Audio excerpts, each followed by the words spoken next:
So we thought we'd just give you a bit of a recap. We're actually just hit WA, so we're in WA right now. So, but anyway, we'll just let you know what we got up to. We've just so from Port Lincoln we headed to Streaky Bay, and we actually stopped through Coffin Bay.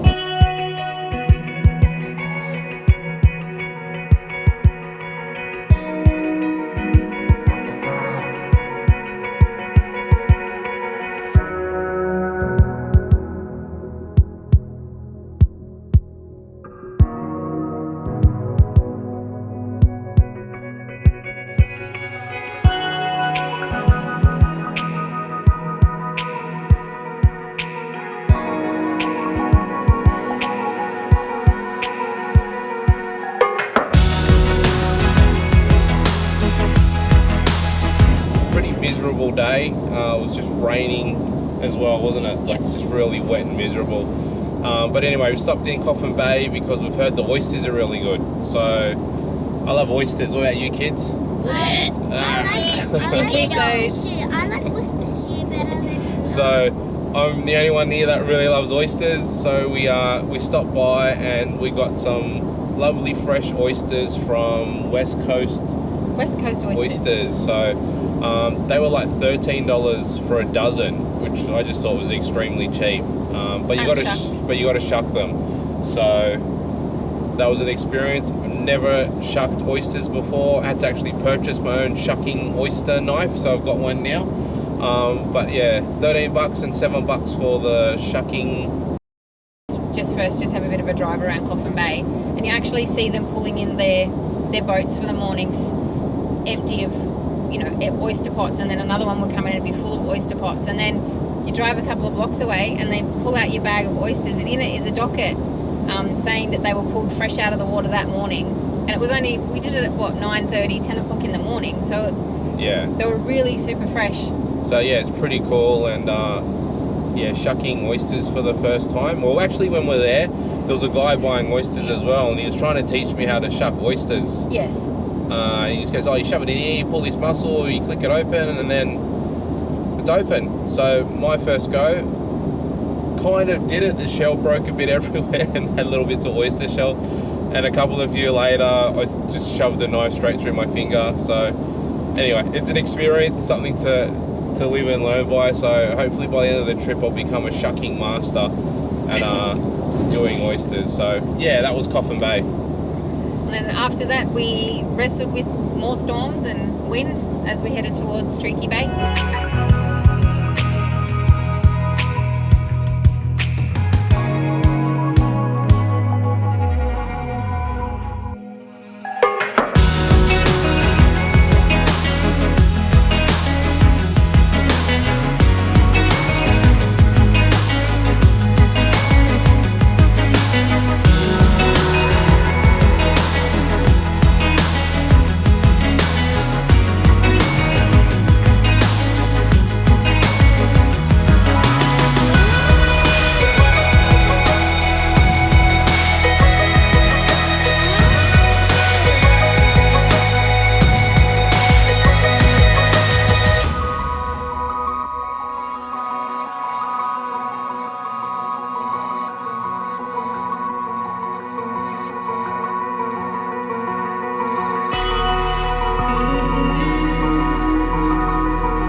Yeah, so we ended up at Streaky Bay Discovery Park, Foreshore, I think it's called Foreshore Caravan Park at Streaky Bay. So that was right on the water. Right on the foreshore of Streaky Bay. It's quite a nice park. It was pretty busy as well through there. But yeah, it was really pretty cool. It was about $57 a night or something like that for the 5 of us as G'day Park members. Had everything that we needed. Yeah, so it was windy though, so windy. Yeah, so we actually stayed there because we said, you know, we actually wanted to stay in Palubi, but we couldn't stay there. But it was actually kind of nice hooking back up to power, and I guess she did some washing and stuff. Did some washing and cleaned the van a little bit. Yeah, so at Streaky Bay, we went out to Cape Bauer. Jack Bauer. Cape Bauer. We remember as Jack Bauer from 24. I don't know. That's how we remember Bauer. Yeah. But that was a kind of, I can't remember how long that drive was. So we did about 80 kilometres that day, which included the Cape, that loop and up to Palubi and back. So I think that loop was probably about 50 k's maybe. Yeah, so it is spit sealed and then it goes into dirt, but it's pretty well graded. Just a loop around that point there, and you stop by, what was it called, Whistling Rocks or something? Whistling Rocks and Blowholes. Whistling Rock and Blowholes. That was pretty cool, wasn't it, kids? Yeah. Yeah, so we got a couple of walkways and platforms down there, and as the waves just come through, it just creates this force of air, air. like a whooshing sound. But if you're on there looking at it, make sure you go furthest to the left because you can hear it a lot better. Yeah. That was a tip from someone else who was there.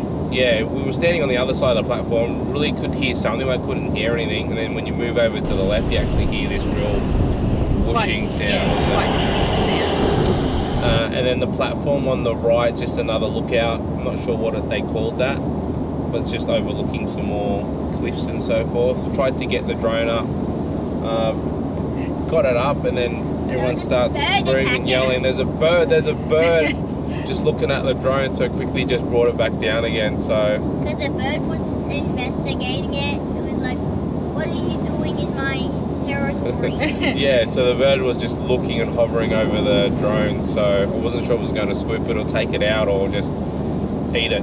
But it was pretty frightening there. So, and on that same loop, went up to the Cape Bauer, just another overlooking. Yeah, just another overlooking cliff edge, exposed cliff edge. And then just basically continued around that loop. You just follow that loop around and it shows you back into Streaky Bay itself, and you can kind of look over at some of the other beaches, and it brings you back through town. And then we headed north out of town, I think it's north out of town, and just west. headed out to... North or west? I'll call it west because we're heading to Perth. But we headed into Palubi Beach. We thought because we can't camp there, we'll just go and see what everybody talks about. So we headed up that way. So Palubi Beach, you could just drive straight onto the beach. It's really nice if you could camp there, but at the time we were there was just seaweed. So much seagrass. Everywhere. Like just everywhere, like literally covered the beach. It wasn't quite, and the weather wasn't the best, so it wasn't and the water was cold. Yeah, it wasn't picturesque as people have shown Palubi Beach to be. But it does look like a great camp spot if you can get the booking in time. And we did have the wind, which also made it not as desirable. Yeah, so that was Palubi, and then basically went back to the caravan park, and then we had fish and chips on the water. Well, the wind had finally died down by then, so the water was nice and calm. So we went for a bit of a walk on the foreshore, and then the caravan park has a kiosk there, and a few people have mentioned that the fish and chips are pretty good, so we thought, well, why not? Yeah, so we had some fish and chips and oysters, the remaining oysters from Coffin Bay. Shucked some more oysters and just had fish and chips. So a little picnic table on the foreshore there. So yeah, it's quite pleasant and nice when that wind dies. But yeah, the sun came out, so it was really nice looking at along that foreshore. Yeah. So what's next? What else? The next day we headed out of Streaky Bay and continued our way up the west coast of the Eyre Peninsula into Ceduna. We stopped by Smoky Bay. So we stopped by Smoky Bay, just pulled into there and had a look at, there was another jetty. So there's all these jetties scattered across here as you're driving through out to the west, and they're really pretty jetties through there. Yeah. What else do we do? People fishing off that one, they were. Because it was such a calm day. Yeah, so it's pretty nice. Sun was They've all got like these little swimming pools, you can jump straight into the ocean. But yeah, it was pretty cool there, and on the way back spotted another oyster. Farm gate. Yeah, so jumped into there, and that one there was also $13, but they also had an option. So I went there, they gave me an option of, there was a $13 standard and $10 plate. No idea what the difference was, so I asked him and he brought them out, and the standards were a lot larger compared to the plate, so I went with the standard. And they were great, like they were big fat oysters, like really juicy oysters compared to Coffin Bay. So at the moment I'm leaning towards Smoky Bay, having some nicer oysters. compared to Coffin Bay, and for the price, like they were just really fat and juicy. So yeah, love those oysters. So we did turn some of those into Kilpatrick. No. Because the rest of us not being oyster fans, we thought, well, I may as well try and show the kids Kilpatrick. So we turned some of those into Kilpatricks, and they were a bit more of a hit. Yeah, I think the kids like those a lot better. Were they still black, Jensen? No. Oh, okay. No, they weren't so bad. So they enjoyed those ones there. I didn't even know the oyster was there. You just taste bacon and Worcestershire sauce. So defeats the purpose of having an oyster. But anyway. Then we headed into Ceduna. Yeah, just to restock up on some. Do we get fresh fruit and veg again? Just a little bit to get us across. The start of the Nullabor, I suppose. I just need to grab a few bits and pieces, some fresh bread, went to the bakery, grabbed a couple of pies and things for lunch. Yeah, and then we just had some lunch along the foreshore at Ceduna. Yep. So once again, another beautiful jetty out there. We didn't actually jump onto that one because it was a little bit of a walk to get there. And then we sort of sat for a little bit because the plan was to try and get into Fowler's Bay. So originally when we were first doing the plans, but we've heard a couple of reports that it's a little bit difficult to get in there. Or a bit rougher and a bit corrugated to get in. So, and plus the campsites that we were looking at didn't seem to really fit some of the vans. So we're novices at this thing, so we're kind of like, I don't know about taking the van down a corrugated road. And the weather didn't look pleasant either. It was supposed to rain and be windy again, and we thought, well, do we really want to wrestle our way in there to then have because the campsites anyway? When we're looking at Wiki Camps or whatever, that's a great app. If you haven't got Wiki Camps, jump on Wiki Camps. It's a brilliant app, just shows you everything. But some of the comments in there were saying that it's quite tight for larger vans. We didn't know which sites were good for the van, so it's another reason why we chose not to go down to Fowler's Bay. We actually had 2 days penciled in there at Fowler's Bay, but yeah, just decided with the weather and so forth, it just wasn't right for us to do that this time. So then we thought, right, well, let's go. So we headed west, and we ended up in Penong.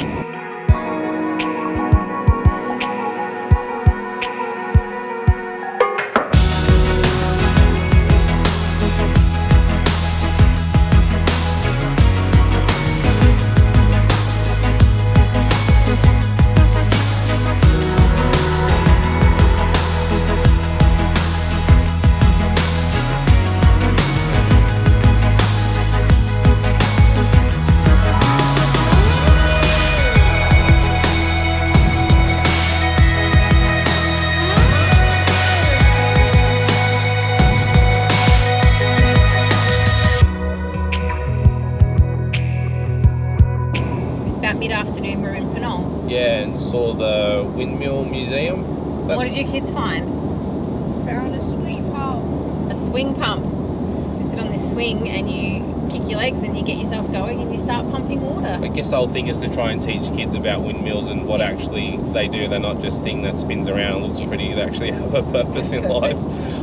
So yeah, they had swung on that swing and showed them as they swing, the thing would pump and water would pump out. So it's pretty cool, and just seeing all the different types of windmills that they've got there. Yeah, it was a pretty unique experience that we've never seen before. So Australia's home to one of the largest windmills. There you go, one of the largest windmills in Australia. Is that what you?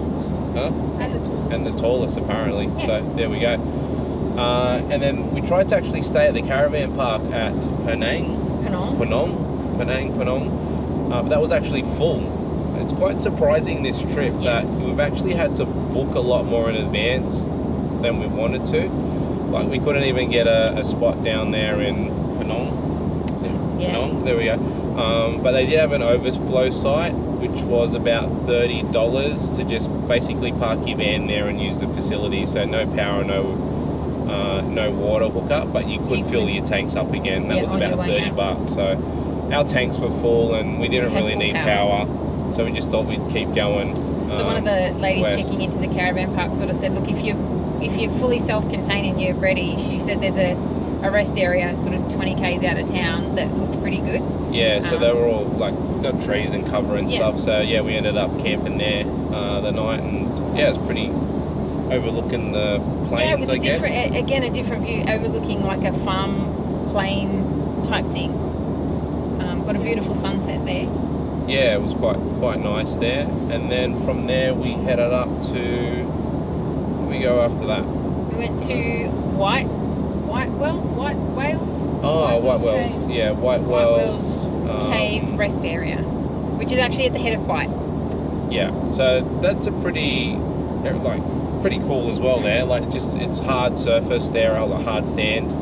But that's just before the entrance to the head of the Bight Museum or Walkway or Experience or whatever you want to call it. Yeah. So we basically camped there because the time we pulled into there was just after 3 o'clock. And I think the gates there shut at 4:30. Plus it was raining and it was wet and it's miserable. It was so windy again. So we couldn't really see anything anyway. So we just camped there the night. And the next morning we decided to go into the head of Bight.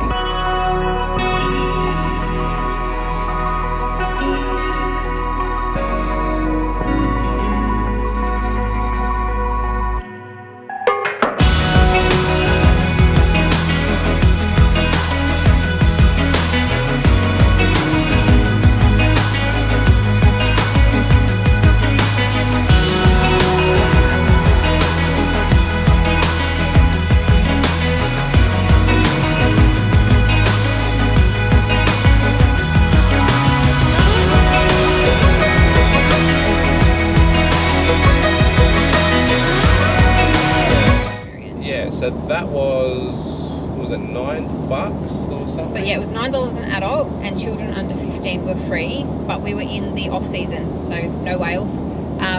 Peak season, I believe, is the 31st of May through until November, I think, and you're paying $18 an adult and $7 a child then.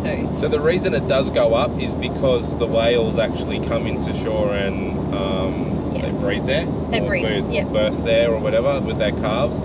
So when you go down there, there's quite like a pretty boardwalks and lookouts overlooking the start of the Bunda Cliffs and the marine park that they've got there. But it's pretty cool that if you could see whales and stuff there, it'd be awesome. Yeah, if you could go in and just spend an hour or two just looking in the bay, they apparently they can get up to 135 whales in a season coming in there to breed and to play, I guess, migrate for the winter. And there would be so much area for you to view it from different areas. I think you could spend quite a bit of time there.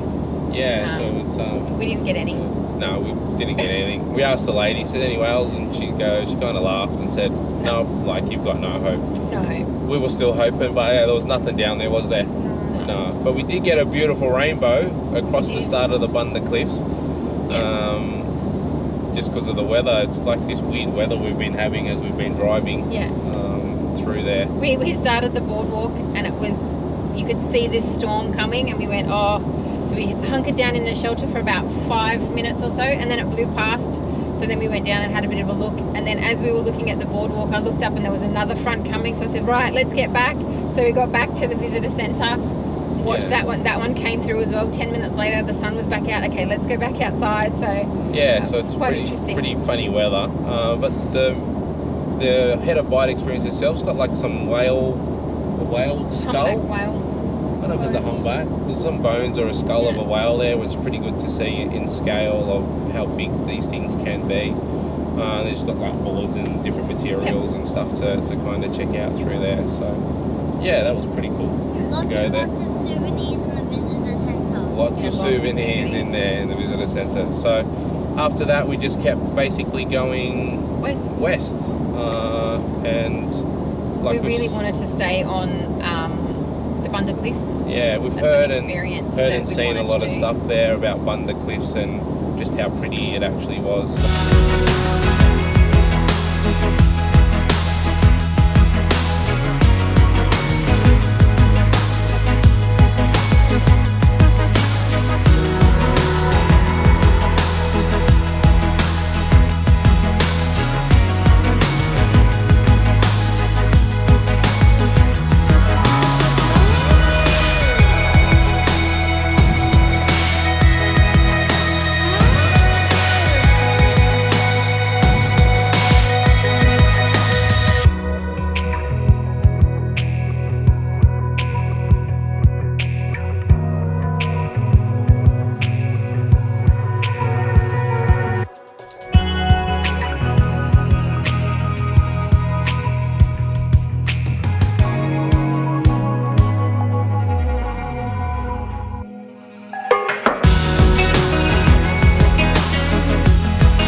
again, wiki camps, there's so many along there, we didn't know which one to pick and choose, so we picked one that had, I think, 173 ratings. And we pulled up there for the night. And yeah, so there's a little, just before you go, there's like little ribbons on there. Yeah. We actually drove past it. It was hard to find. Because we missed it. But the track into there, it's quite easy. Because of the rain, there's a little bit muddy and rutted a little bit in certain places. But overall, it was easy to get the vans in there. Yeah, and you just go around one of the big dunes and then it just opens up into.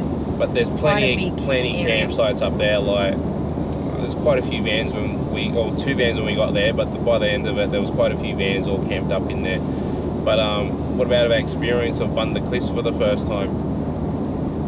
It Pretty was crazy. Blowing an absolute gale. Yeah. Absolute gale. So it was just moving left and right, and Kel was like saying, how about we go up, park up In the behind dunes, there? behind the dunes.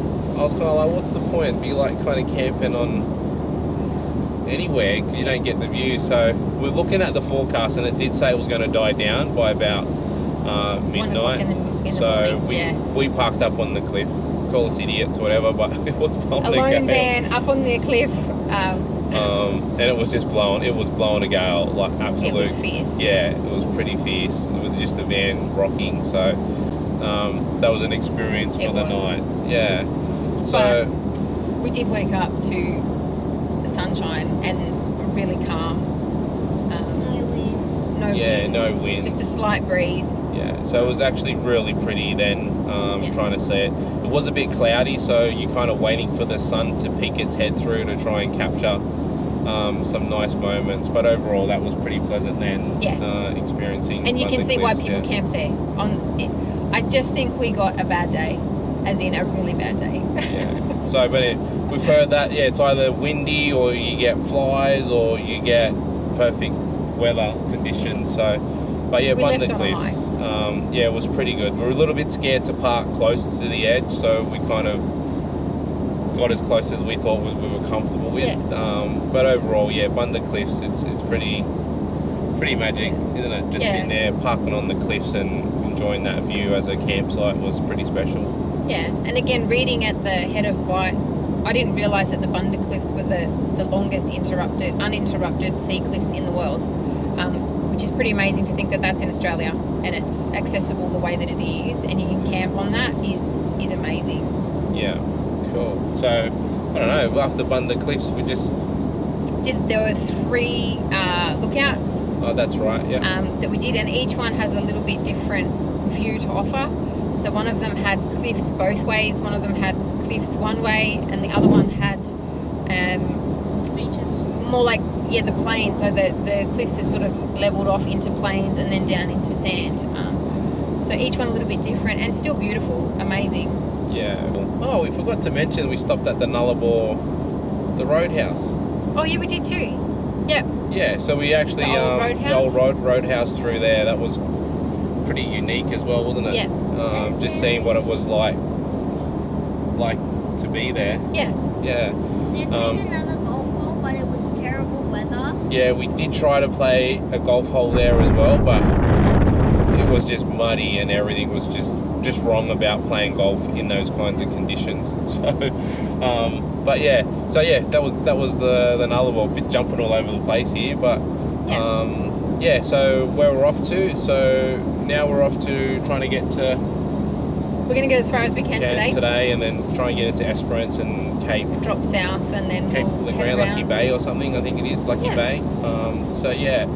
So basically that's it for this video. If you found this video informative, don't forget to give us a thumbs up and subscribe. And while you're at it, hit that subscribe button again, because we're always checking out new sites and playing around with different gear and equipment. So until next one, see ya. Bye.